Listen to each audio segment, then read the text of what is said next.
Hi everybody. As you can see, I'm more casual today. Usually I like to, post pictures when I have my face done up I debated that earlier, but then I got making a journaling book. Like I started decorating my journal because that's been helpful for me for my mental health. By the way, I got some flavored water here. And I wanted to point out, I like the little McDonald's lids that, like the little sayings. I thought this one in particular really tied into, we're doing fasting at church. And this one in particular says, savor every last drop. And it was fitting because the pastor was talking about drinking water, and like even the more you drink water, the more thirsty you are, for water metaphorically, as you are, for Christ, which I would agree. So anyhow, I wanted that out of the way. I'm gonna take a drink because I'm gonna be talking a lot. Today I'm gonna do a cozy vibe because I wanna say my truth. Today I'm gonna be talking about leaving my toxic relationship and what it taught me. I'm going to walk you through what happened, and this is my way of taking the shame away because I've had to, with interviews today, I was transparent with employers, and they all actually met me with compassion and empathy. And it was like a bittersweet feeling because it's like I was having shame around this, and I don't want to carry it anymore. And I might get emotional. So I'm just going with it. Like this isn't rehearsed or anything. Like this is just, I'm ready just to, it's like I am ready to talk about it, but then I'm like, you're never going to be fully ready to talk about some things. So like that's what God's showing me, that's what therapy's showing me. A lot of people don't know, like some do, that I pick at my skin, and I've been, transparent to my, people that I know in real life and everything. And I pick at my skin because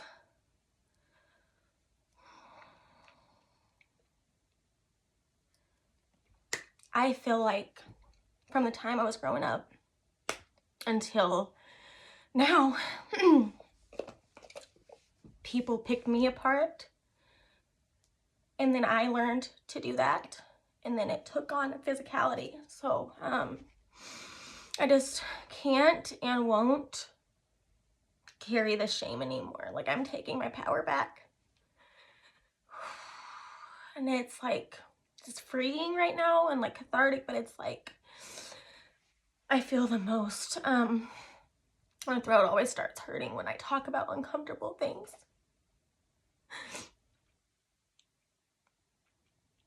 So just bear with me. So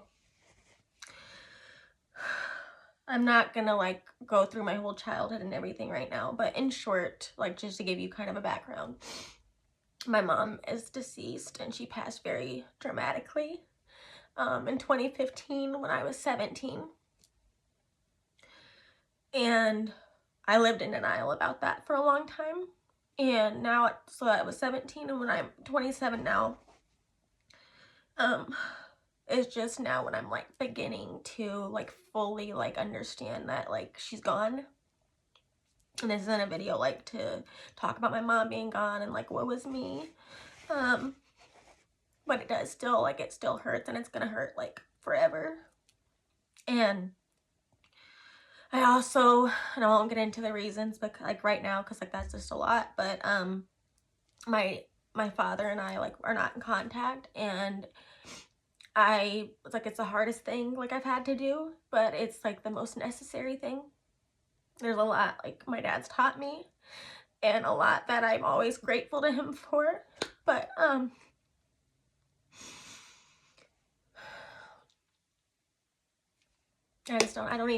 I don't really have words. It's just the best thing I can say is that it's what's necessary. It's the first, it's the realest part of me loving myself. I wasn't really shown how to love myself.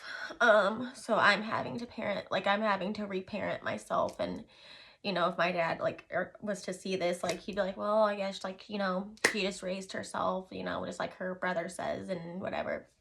And I'm not getting on here to bash my dad. I just shouldn't even, like, I'm still trying to work through, like, not having two parents, like, one being actually gone and the other basically, like, just, you have to pretend he is. And, you know,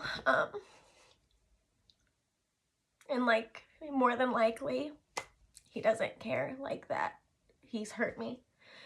I mean, and that's just what it is. And I am at the place in my life where there's gonna be hurt regardless. So, like, I have to do what's best for me at this point. And what's best for me, it hurts, but what's best for me is letting go of the people that let me go.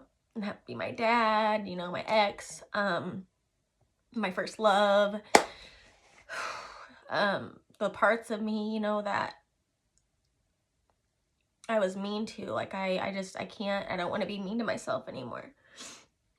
So anyways, I just wanted to give you guys some background. Yeah, I have had a lot of trauma.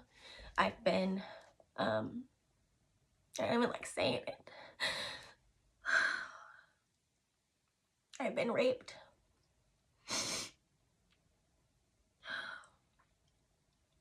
When I was 22. And I just, for the longest time, I didn't, like, from the time I was a little girl, teenager, now, like, now is the first time in my 27 years that I've ever, like, felt in my body. And when I look at my body, I, like, see, like, the physical scars from picking at myself, from being anxious, and but anyway, like, there's just a lot to unpack, and I'm not gonna, like, I don't know exactly what, like, I'm just gonna let whatever come out, because clearly, like, there's still things inside that need to come out. So what I'm gonna talk about today, though, is leaving my toxic relationship, what it taught me, and hopefully me sharing my truth will inspire whoever sees this to share theirs and get away and to start advocating for themselves, because it's hard, but I'm doing it. And I realize that my healing journey, the biggest thing is even reaching out for help, even being like, this hurts, I don't want it to hurt anymore, I want to like, to actually make the decision to unpack those feelings. So anyway, I'll try not to make this too long of a video. By the way, side note, I'm not trying to be funny right now, but I don't like when I put my hair up and, like, it looks like I don't have, like, I don't know, I just never liked that. It just makes me feel weird. So anyway, I'm gonna take a drink, because as I told you guys, I'm gonna be talking.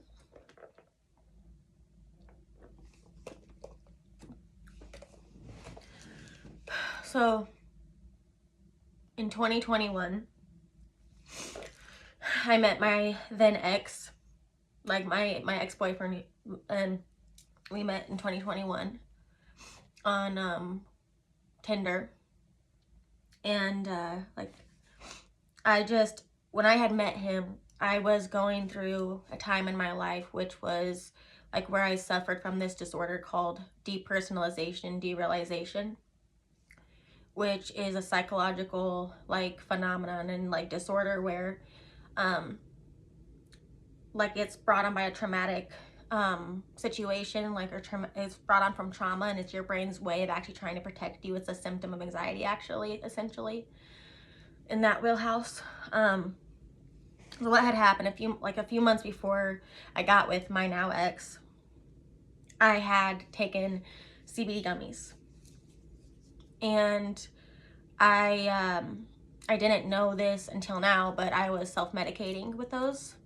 And before my ex, there was this guy that I was talking to who, like, I didn't want to scare off, like, with all my stuff. And I, at that time, didn't know how to communicate. Like, I didn't know how to, like, verbalize what hurt me and how people hurt me. And I even, like, accepted behaviors from him that I look back and I'm like, there's no way in hell I would let him ever, like him or like my ex or anybody ever, like even my dad. That's why I'm not talking to my dad or anything either. Like, I'm not gonna let anyone put me through what I allowed before. Like, there's no way. Like, I forgive myself. Like, I'm working on forgiving myself for what I allowed before, because that is like a tough pill to swallow.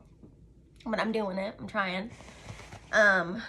But yes, I did these CBD gummies, and so anyways, I ended up, because my anxiety was so bad, and so I had CBD gummies, and I just had a horrific experience. Like, I had taken 2 different milligrams of them, like 2 different types of the gummies, and one of them was like, what was it, 50 milligram, the other like 20 or something, and I just, like, it was, and I guess you're supposed to, like, now that I've learned more about them, like, you're supposed to take them in like small portions, and I did those, and I just had a really horrific time.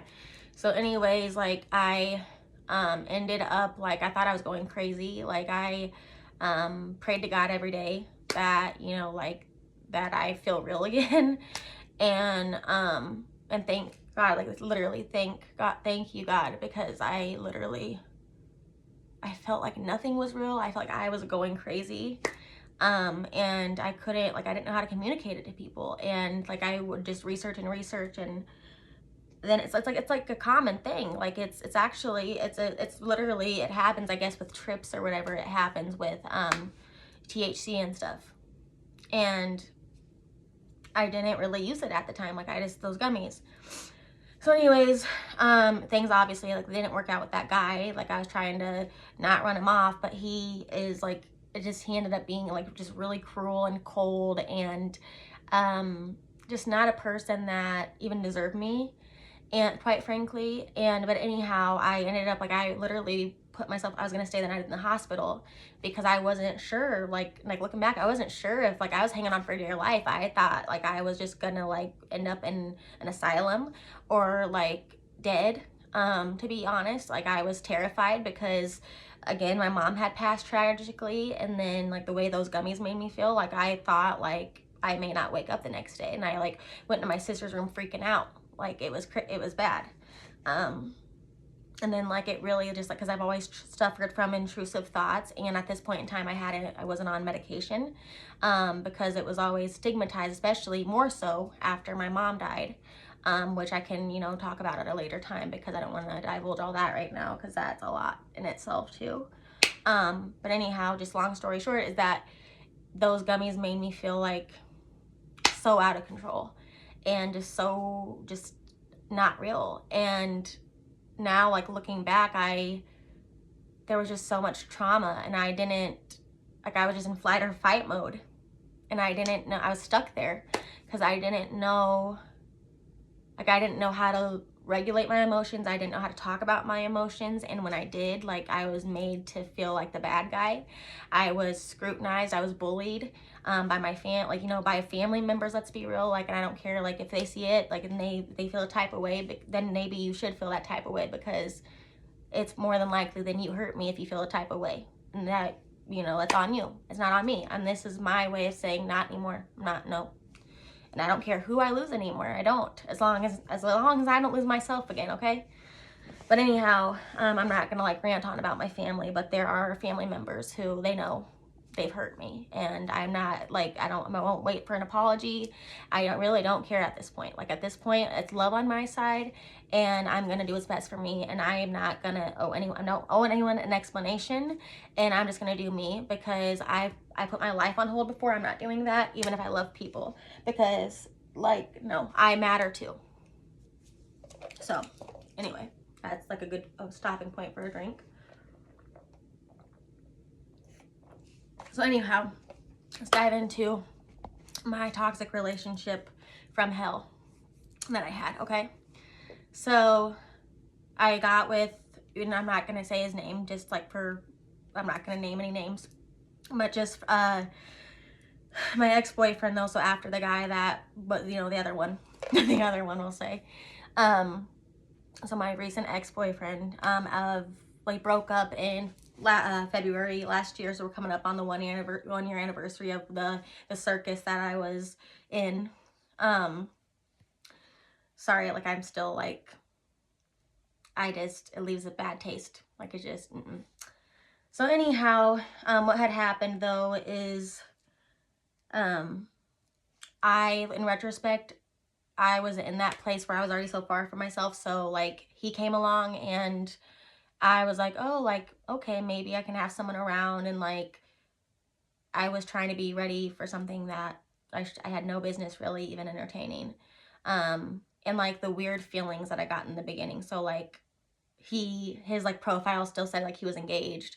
And so like when I saw that, I'm like, oh hell no. Like, and then he like was like, oh, like I just never changed my thing, blah, blah, blah. And like they weren't together, but then that's actually why we really, like we already had a very tumultuous relationship. But and like abusive domestic violence, he would put holes in the wall, he would threaten to slash my tires. I had to lock myself in my craft room because he had thrown my mattress in there like I was an animal, and he would throw it on the floor. We had my brother's dog living with us at the time, and she would even be scared and like scratch at my door like when I would lock myself in there so that she could come in there too and get away from this crazy ass.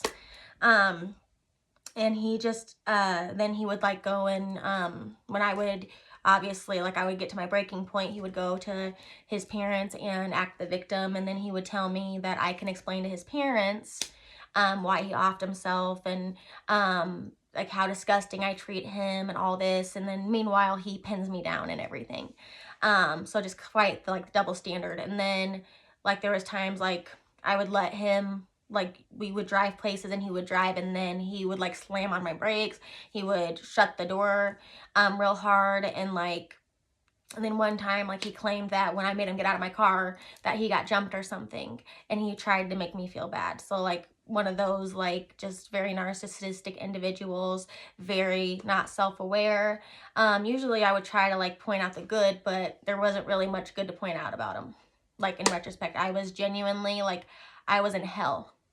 I was in hell with him. Like it's like what Satan on earth feels like living with Satan on earth. For real. And then he just like made me even more lonely. And like it just, I want to say, like I want to be able to say good things. I can't think of any. Especially because I just, as hard as I try, I can't get past how he didn't want to lose me. And, you know, he was upset that I was, you know, moving away, like I was moving out and getting away from him because I was done with the BS, and I was done being abused, and I was done being gaslit, and done, you know, being made fun of. And then when I was with him, I gained a bunch of weight, and like, and then like, you know, I had left another toxic job and everything like that, and then started a new one. And like before I got my then new job, I was calling 988 because, you know, a certain family member was telling me have fun living on the street. And then, you know, I had my ex who was supposed to be, you know, my supportive partner, which he was telling me how I threw everything away. Meanwhile, he didn't even look for a job or anything, and then he worked with, you know, a family member of mine. Like, how are you gonna sit there and try to like paint me in that light when I'm literally like, I'm doing something with my life? Like I keep going. Like I could be literally fed to the wolves, and here I am the next day like nothing happened. Like, what, bitch? Like, sorry for my language, but it's like, I'm tired of being sorry. I am so done carrying the shame around. I'm so done being accountable for the things that other people choose not to be accountable for. That's friends, that's family, that's acquaintances. Like, I'm not about it because I matter too. And I know damn good and well, like the way these individuals have treated me, I wouldn't treat them that way. And I'm done being scapegoated. I'm done being the black sheep. Like, and I don't care, like, whatever labels people call me now. And like, honestly, if someone like rang up and like, hey, like, why'd you say that? Like, it's my channel. This is my truth. This is my truth. I let everyone have their truth, right? And I'm not supposed to say anything. But this is my truth. Mine. So therefore, if it doesn't make sense to you, it's probably because it's not your truth. It's my truth. And because you live in denial land, and if it's hitting a nerve in you, probably talking to you too. So maybe do some self-reflection. I don't care who gets mad at it's my feelings. I'm not going to change my feelings for other people anymore. I'm not going to suppress myself anymore and make myself small. I'm getting smaller because I give a fuck about myself. And I'm done apologizing for that. Just because, certain people chose not to pursue things in their life or go after their dreams, I'm still going to do everything in my power to make mine come true. I do believe in God. And I don't care, if my dad calls me a quote unquote Bible thumper or whatever he says to me and calls me an animal. I don't care. Because the thing is, I know who I am. I know who God says I am. And the best thing was getting away from those people. So anyway, there's more. I'm at 21 minutes and 21. So anyways, at 30 minutes, I'm cutting this off because I don't want it to be too long and I have to still finish my journaling. But this is such a cozy vibe, side note. But anyhow, long story short, the man that I was with, he literally gaslit me to oblivion. He literally played the victim all the time, cried wolf. And he was the big wolf. He tried to blow down my job. He tried to blow away my car. But you know what? I'm the one who's really blowing him away. Because you know what? I am still standing. He had the gall to try to rope me back in and be like, oh, I'm changing. And I honestly, naively, I was kind of like, oh, this is different from him. I haven't, seen this. He was changing it up a little bit. He even made a My Name is Earl list.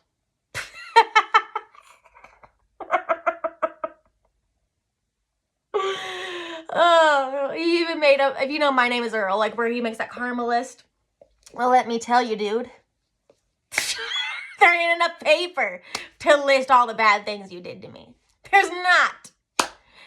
Go work with Santa Claus. Go get a job though. Do something instead of gaslight people and abuse them. So anyways, clearly, I don't like him at all. But anyway, so he knew, right, about my mom dying. He knows how much that hurts me. And he also knows the way his ex-fiance, who he painted as she was an alcoholic, that she lost her job because I guess she would drink and drive and hide bottles and all this, and she was so abusive, blah blah blah. So anyways, meanwhile he's doing the roping in actions, right, and trying to get me back, and so we're hanging out. And, at this time I was transitioning over to my best friend's grandparents' house, who I call them my adopted grandparents because me and my best friend have known each other that so long. And so we're all family. So anyways, she literally, she went through something similar, which I won't tell her business, but she knew, she was telling me, and I was in denial. She was like, Jasmine, you need to get the fuck out of there. It's going to be bad. He's going to just get worse. And yeah, listen, when your friends tell you that the guy's fucking weird, listen, okay? Listen, because they want to save you. So I was I would get mad at her because I'm yeah, right. Maybe she's jealous, or maybe there's, I was in that mindset. I was naive, and I didn't want it to be true. But anyhow, so I went against my judgment and I hung out with him. And we were we got Jimmy John's, and I paid for it, which whatever, because I always when I have people in my company, I'm good to people. That's the thing, I want to show people love, and I want to still be there, and I want to believe the good in people. So anyhow, but he's just all of a sudden brings her up, and I just because I remember while we were together, so essentially while before we separated, or before we were taking space or whatever it was going on, while he was still, mind you, trying to rope me in this whole time. So anyways, so at this point we were just being amicable and just hanging out and just kind of trying to be civil and just trying to make, work on things potentially. So anyways, he brings up her, the ex-wife. Or the ex-wife, the ex-fiance. Yeah, she didn't make it that time or this time, so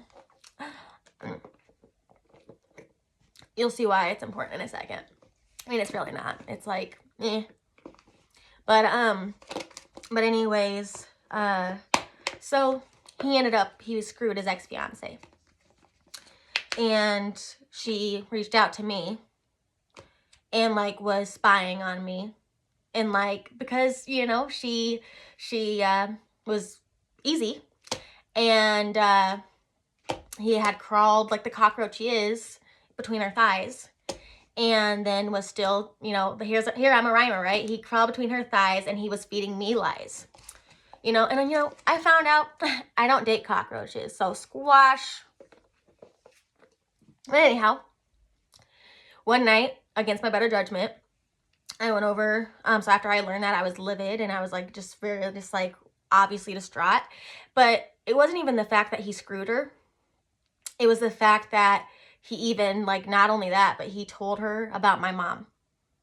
First off, you don't know my mom. She don't know my mom. Why are you flapping your gums about my mother effing mom to her? Of all people. Right? And if anyone you could have done that with, you do it with her.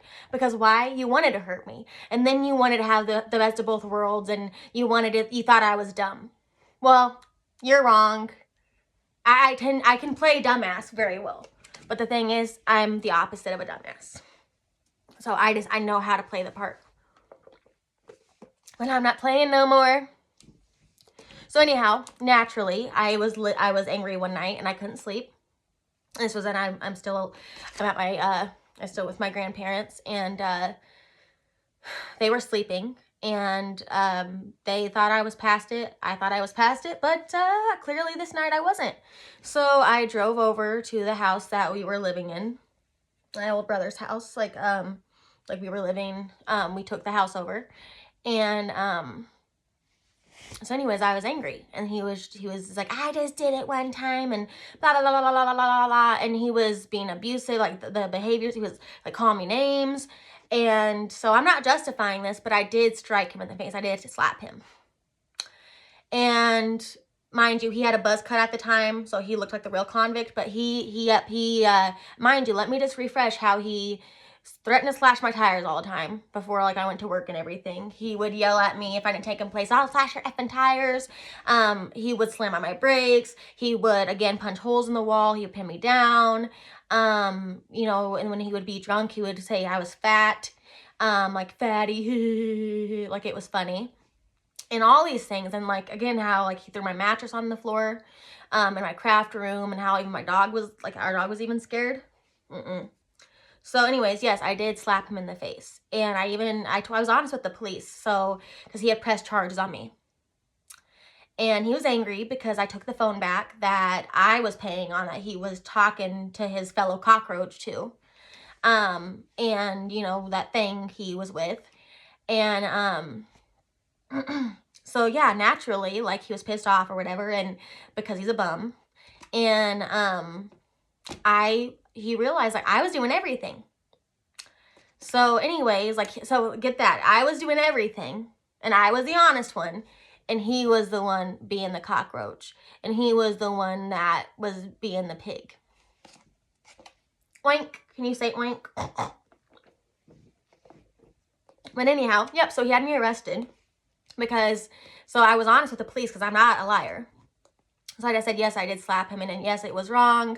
I shouldn't have. So anyways, that ended up getting me in trouble because they got it on the body cam. The cop did. And so I was mocked going to the cruiser. I was having a panic attack, and then the police officer was berating me. He was. And just, like, made me feel even worse. And then my grandparents, naturally, they had to come get my car, and then I had to go to jail, which sounds so weird. Like, jail. Like, it sounds like I still can't, it just still doesn't, I can't fathom it. Like, I'm like, what? Like, I lived that? It's crazy. So anyhow, I get in there, and I couldn't breathe. Oh, I was wearing my purple snowman pajamas. I was wearing my purple snowman pajamas, and then, oh my God, the mug shot they took of me too was just terrible. it almost sounds like a comedy. Like it sounds like a book or something, like a movie. Like I need to call Lifetime and be like, yo. But no, all jokes aside, and sometimes I use self-deprecating humor like to try to make light of things, but no, this was no joke. Like, but I will tell you, like the ladies in there, because I was in there one night, like amen, and that even felt like eternity. But the ladies in there treated me with such humility. Like they let me use, they gave me paper. They like were sneaking me calls. They were praying with me. And in my room, in my cell, on the wall, it said, trust God. And so ever since, and I know I've like said some language in here, which please forgive me, God, but I'm just like, I'm a passionate person, and obviously like there was still some anger that needed to come out, and I do feel good after getting that out, though, I will say. And it is better, like, don't take it from me, don't slap your cockroach of an ex, because they'll lie and they'll tell the judge, like they'll tell the cops that you slapped them 9 times. Yeah.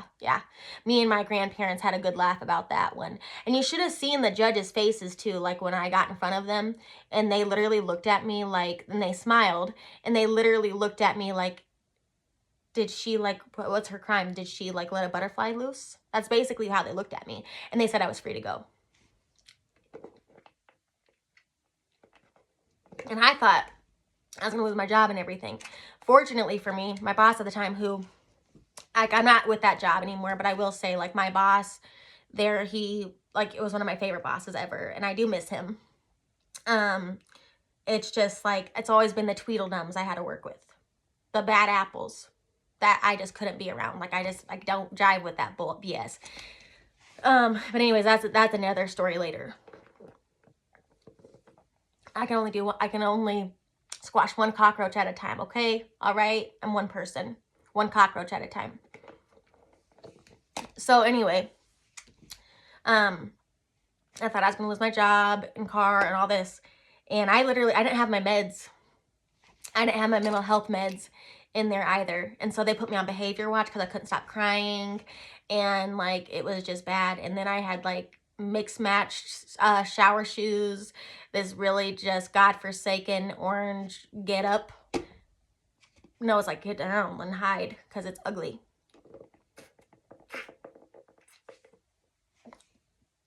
And my dad, like at the time I was in contact with him, and he thought it was like one of my other siblings, who, you know, gets in a lot of trouble. And so he goes, Jasmine, what are you doing there? And then like, so anyways, he comes in there and he sees my, he saw my picture. He goes, that's her. Like, ooh, like it was bad. And my fingerprints like weren't working at first. And so I'm like, maybe it's a sign I'm not supposed to be here. Like, you know, no, that's not a place I'd like to go again. No, nope. And I speak it into the universe no, but hopefully the cockroach goes where cockroaches belong. So, wherever, yeah. So anyways, yeah, he wasn't happy that, like, through the grapevine, he heard I got out, and he's like, if it was me, then I would have been in there. Well, yeah, like, it would be better if you were, because you are just a moron. And it's so fascinating how people try to hurt me. And like, yes, it did hurt me. Like, and I'm done denying that it didn't hurt, because it did. Because it felt like it's even more offensive that people think I'm that much of an idiot. Like, really? And it's just like, but then I'm like, well, like my sister always told me, and like she always says to me, like, Jasmine, like, what you don't change, like when nothing changes, like nothing changes. And like what you allow is what will continue. And I would again get upset with her. She had been through similar things. So she knows, she's my older sister. And I'm one of those people, I get defensive, like, or I did, like I've been working a lot on this. Because I realize it's a trauma response and everything, but I would get obviously defensive when I was embarrassed, or like I wasn't ready and I was in denial, and like it's a lot how like my dad gets, and I don't want to be like him. Like there's things like that I love about my dad and things I appreciate about him and like my mom and everything, but I don't want to be like my dad. And there's certain things I don't want to be like with my mom. Like I want to do different with my life. And that's not to like say that I hate them. Like, I don't. I would never hate no matter what. Like, I'm very, like, I will always have a place in my heart for them, like, no matter what. Like, but it doesn't mean that, like, what they said is okay and what they did is okay, because it's not. Like, and it's not okay what my ex did. It's not okay, like, even how I was to my ex sometimes as well.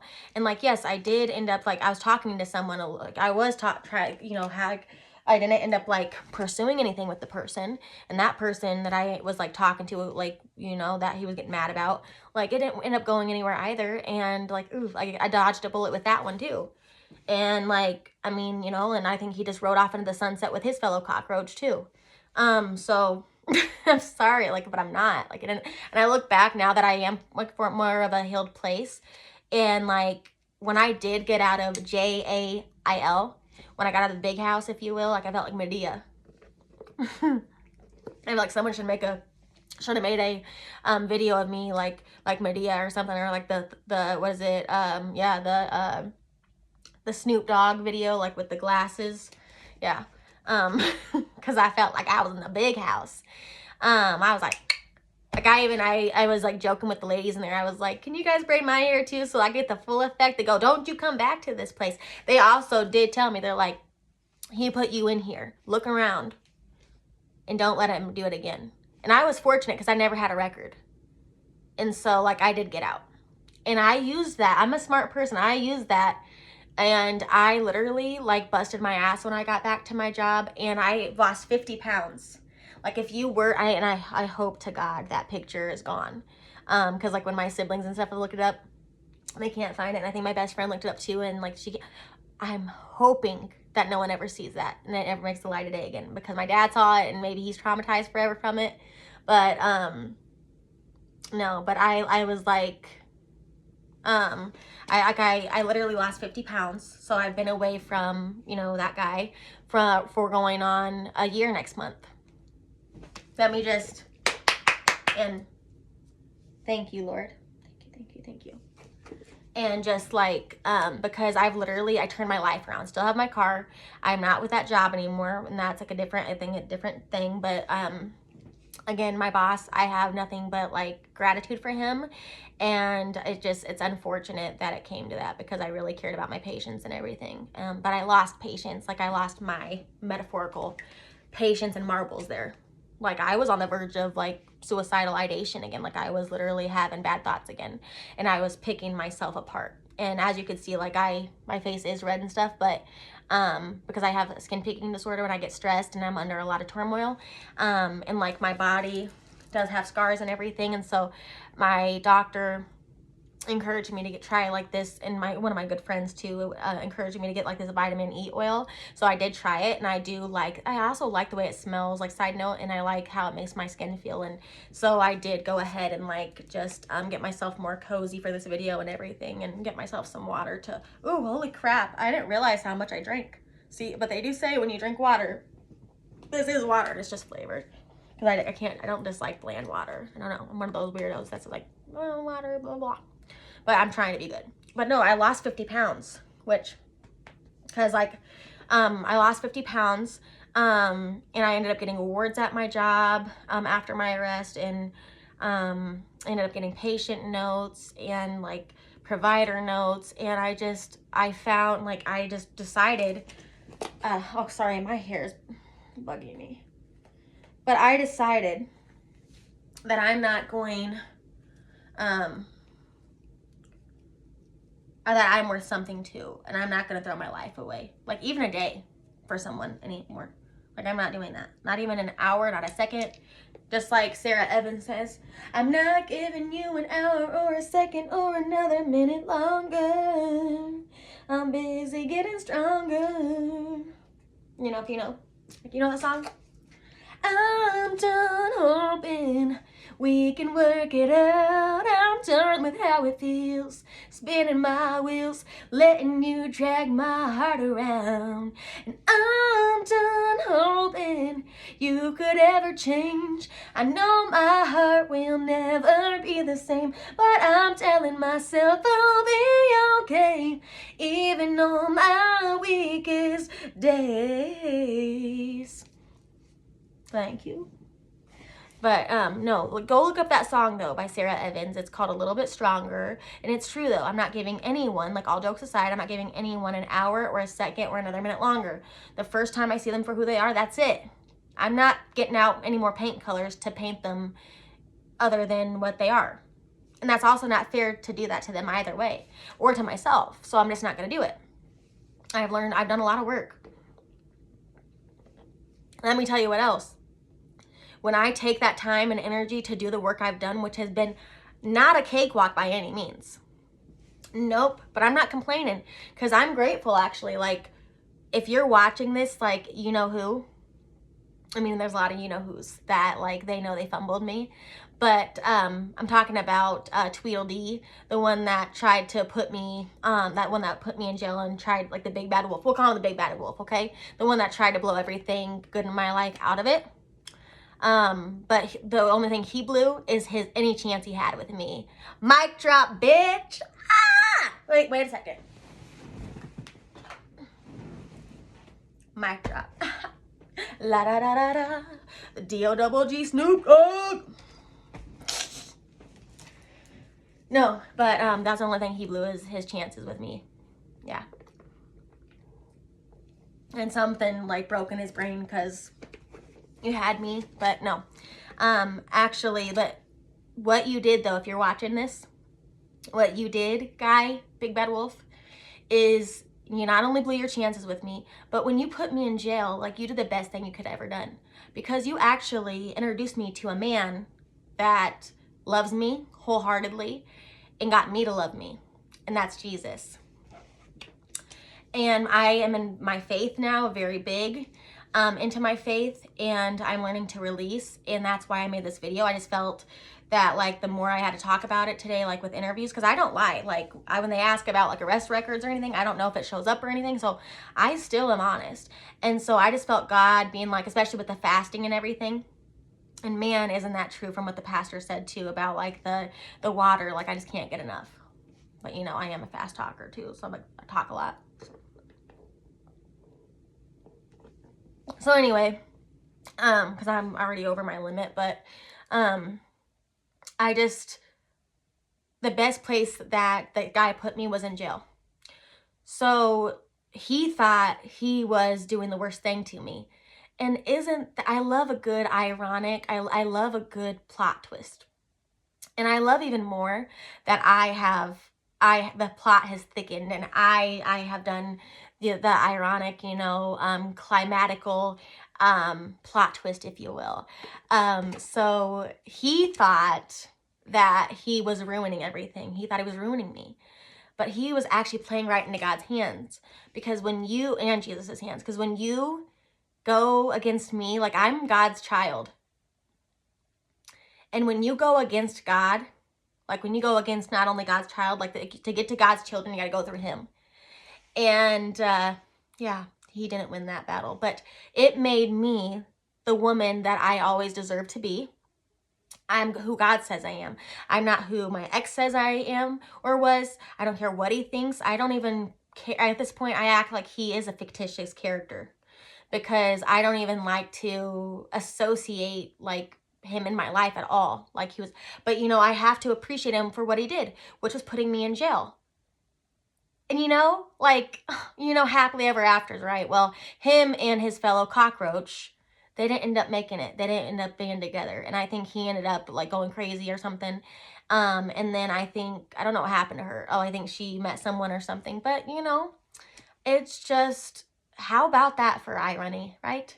Thinking that it's going to hurt me. And yes, it did hurt.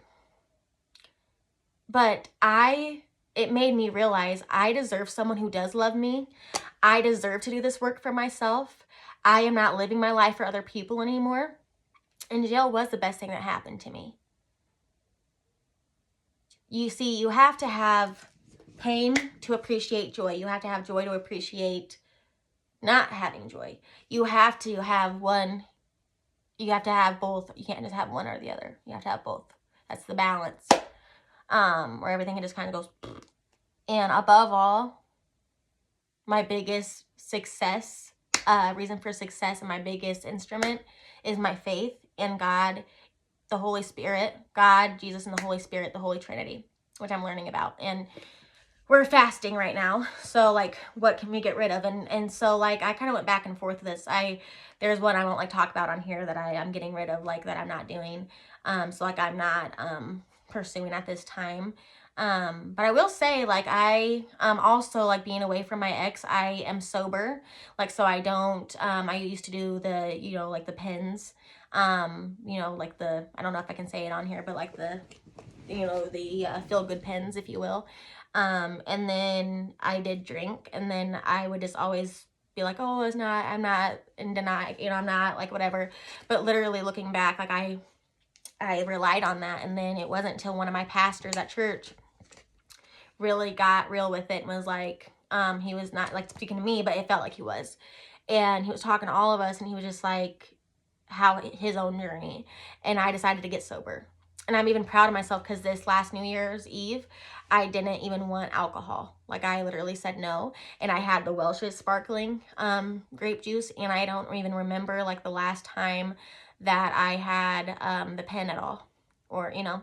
So I don't even have a desire to do it. And it just feels like I even like picture myself like sometimes just randomly being like, what would you do now? Like if you were offered that. And I just feel like it would be easy, but like, no, because I'm not trying to be like holier than thou or anything, but now that I have been in my faith so long and that I've been on my own and really getting that independence and like also allowing, it's like weird because I was always afraid of being codependent, but then I became hyper independent as a trauma response. And now like I'm having, again, you have to know codependence to know independence. You have to have, you know, you have to have a little bit of both to, you know, be, you know, thrive. So, like I grew up thinking like that if you had help that, like I grew up thinking like I could do it all by myself because if other people helped me, then they would have power over me, you know, and because I always, like, my dad like made me feel like he would always have power over me, and like he doubted me about driving and stuff like that. And I got my license. Like I'm one of those people that like I don't like to be doubted. I don't like when people label me. I don't care who it is. And I decide now like who I am and who God says I am. And so the more time I spend in my faith, the more time I reflect, and the more time that like God and Jesus show me who I am. And like the other day when I was driving, actually, that song You Say by Lauren Daigle came on right as in my head. I wasn't even saying it out loud, but I get panicky when I drive sometimes, you know, especially like in traffic and like people not driving. And so like my heart was racing, and I was like low on gas at the time, and I was like, oh my gosh. And literally, so in my head, when I've been like trying to catch those thoughts and take them captive, as one of my church leaders says, and which was really helpful because like it helps me remind myself that I don't have to hold on to it, and like I don't have to wrestle those thoughts. I can give them over to God and pray about it. So anyway, as I was praying in my mind, and literally because it was my mom's birthday too, and she's not, you know, obviously here anymore. And so like I was like getting back from therapy and everything, and did a Target run. And so on my way back, like I prayed in my head, and I don't even remember vocalizing anything. And I literally in my head though was like, please God, remind me who I am. Please, like these thoughts aren't real. Please remind me who I am. And I'm not kidding. Like I had my phone on shuffle, and it played that song from start. And that's about talking about, like, if you haven't heard it, look up You Say by Lauren Daigle. And I will say, you will say how amazing it is. But no, like it really is. And it's like, it's just talking about who God, it's just a reminder that God, how God sees you. And I just felt like, and ended up getting my gas okay. I ended up getting home okay. And I ended up like just changing the narrative. Like it just, whenever I ask God to be loud, he is. And in that moment though, like I was praying, but I did not, like, it just talks about how he shows up and how he can manifest. And like, so this story does have a happy ending. Like it's just like, it's like Avril, like Happy Ending by Avril Lavigne vibes. Which I might cover pretty soon because it's like a nostalgic song. But no, like, you know, think about happy endings and like and how you want to be with your person and everything. And no, like I didn't have that with him, but I did get my happy ending because I am the best friends to Jesus and God. And like, this is teaching me, like, it's like, Jasmine, come home to you, come home to us. And now like the parts of me that I was using, again, like people in my, like I was keeping people around to avoid those parts of me. Now I understand like that in a way, like where I let them down by doing that, and I let myself down, and where I let myself down by expecting them, like I put expectations on them and myself. And I understand like now where I've done that, like so I can even be big enough to say like I apologize to him for what I did, like for like the times where I put expectations on him for like wanting him to show up and needing him to, and him not delivering, and I knew that. And so like I like forgive and I apologize to myself for that, because like that part of me was just trying to survive. Like I was in survival mode, but now I'm in survival mode, thriving mode. So like 30 and I'm 27, but I'm manifesting this. 30 and flirting and thriving. 30 and flirty and thriving. I'm manifesting that. So anyways, I told you guys that this would be a lot of like emotions and stuff, and hopefully there was some laughs. There was obviously crying. But I will say this is so cathartic. Also, get a tripod. It not only like has dim lighting, like it has like this fun lighting on it, and I love a good lighting. Oh, I gotta stretch my legs. Oh. By the way, I chose to wear a Coca-Cola shirt because one of the ladies that I was in the big house with, she talked about how she can't have Coca-Cola anymore. And it kind of like it kind of hurt me. Like it was like, I don't like to see people in pain, especially when they're trying to turn their life around. But anyhow, she's like, when you get out, have a cola on me. Or, have a cola like in honor of me, And so I just thought, like, especially since this was correlated to my big house story. So big mama's house. No, but I just thought it was fitting. So, and anyhow, so with that though, if you're still watching this, thank you for letting me say my truth and receiving it. And I'm sorry if it's triggering to anybody. But I'm not sorry, like if it's, like if anyone if they know who it's about and they get whatever and they feel type of way, then that's your feelings and that's valid. But I don't have to be I'm not responsible for your feelings, and I won't be. So, like that was like I allowed that in the past, but the gravy boat's gone, and you either do the work to be in my life or you don't, and like you stay where you're at and I stay where I'm at, but it's love on my side, love and light, and like I'll pray for you.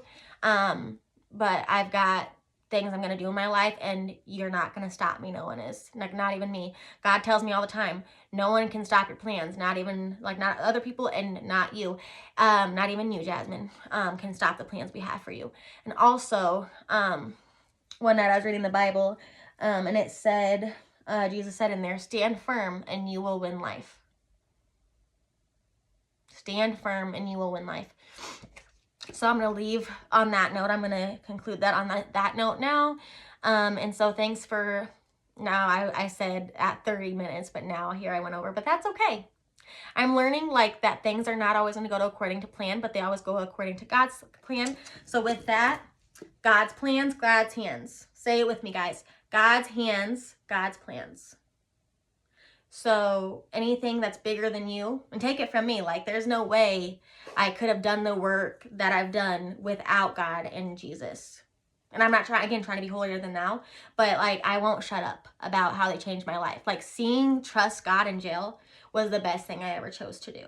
And like it's the biggest act of faith I've ever done, actually, looking back, because I was scared shitless, for real.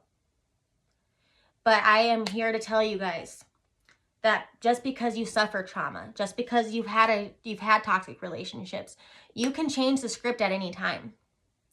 You can choose God and Jesus, or you can choose a different higher power, or, you owe it to yourself to heal though, and do it for you. And understand that, like, especially if it's been years, like in my case, I have complex PTSD. So since it's been years and years and years and years and years and years of all these abuses and all these, like, again, I was assaulted, right, getting raped, and then verbal abuse, and you name it, sexualized, all these things. If I can come out the other side, I'm not gonna lie and tell you that it's gonna be like the next day you're gonna feel better once you start to, because it almost seems that it's like one of those things, it gets worse before it gets better. Because obviously you got to think, I was suppressing like these emotions, I was numbing them out. And like now, like I live alone and I do, like I get lonely. But now, like there was a video I watched yesterday, and especially I go to Seek Night at my church, and I watched a video real quick last night that said, change the mindset from loneliness to God separating you. So God has separated me because it's my season to be here for me the way that I deserve to be. It's no longer a chapter in my life about like, oh, they're not showing up for me. No, my life is still going on. I am someone. Just because people want to, you know, walk around like sleepwalking and not see who they have in their life, like it does take people losing you to appreciate you. And that's just the bittersweet part of it. But like at the end of the day, I'm going to tell you, you're going to be just fine. You just have to keep the faith. And if you have the faith, what is it, the small, you know, if it's as small as a mustard seed, let me tell you, that mustard seed, and I did have it hanging up at my desk. If you have that, it's literally, don't underestimate what God can do, what that mustard seed can do, and what faith can do. So with that, thank you guys for being here and again, receiving my truth. And I hope this encourages you to put it out there, to put your truth out there, and to just be unapologetically you. And understand it's going to feel foreign at first. It's going to feel weird. But the more that you advocate for yourself, the more thankful you're going to be. And my therapist told me this, that when you heal your bloodline, and it's up to them whether they choose to heal or they choose to repeat the cycle. But I cut the chains, and you can too. But I can't be the one, I can't like hold your hands while you're, you know, snipping and like you're hesitating. You have to be the one to make that call. You have to be the one to do the work. That is what is the hardest part, is being the one to show up and do the work. I've done it dissociated. I've done it feared. I'm still doing the work. And I will, like, let me tell you, healing, like my grandparents told me that, Jasmine, like I know you've done a lot of work already, but there's more to come, like with the therapy. And I was like, what? I already felt like I did a lot. But it's not a bad thing, because it's really powerful to get help. And it's very powerful. I'm on medication. Again, I'm sober. And so I've lost 50 pounds and I plan to lose more, but it's for me. I've suffered from body dysmorphia and everything, and again, skin picking. But again, I'm trying oils. I'm taking self-care showers. I'm talking about it. Like the best thing you can do is talk about it, because think of the versions of you before, like younger you. And I would implore you like to put like a picture of yourself when you were younger somewhere. And anytime you start having mean thoughts, look at that picture of you, because I put those pictures of me on my vision board when I was little, and I look at them and I'm like, would you like pick at her? Would you be mean to her? And I put on there how we're forgiving ourselves, and it's ongoing, because it's not like forgiving is not a one size fits all, and it's not just a one and done kind of thing. It's an ongoing thing. So be gentle with yourselves, and yeah, hydrate, and also savor every drop. So, you know, like you have to have the good to appreciate the bad, and you have to have the bittersweet, and you just make it part of it. Just show up. That's 80% of it, is just show up and do the work. And may God bless you all. And thanks for bearing with my sailor mouth. I'm really trying to be good. And I'm going to go finish my vision boarding now. But with that, or vision booking. But with that, though, God bless you all. And yeah, if you've been here on my channel, just leave a heart, or like how about 100 emoji? Like the 100. Because, or like, yeah, like 100. Just put like the $100 emoji on there, or like the cool shit, the emoji with the cool shades or whatever. So that way it just like the la da da da da, like, you know. But anyways, thanks for being on my channel. Thanks for being a part of Jasmine's world. And yeah, we will catch you in the next video, and have a cozy evening.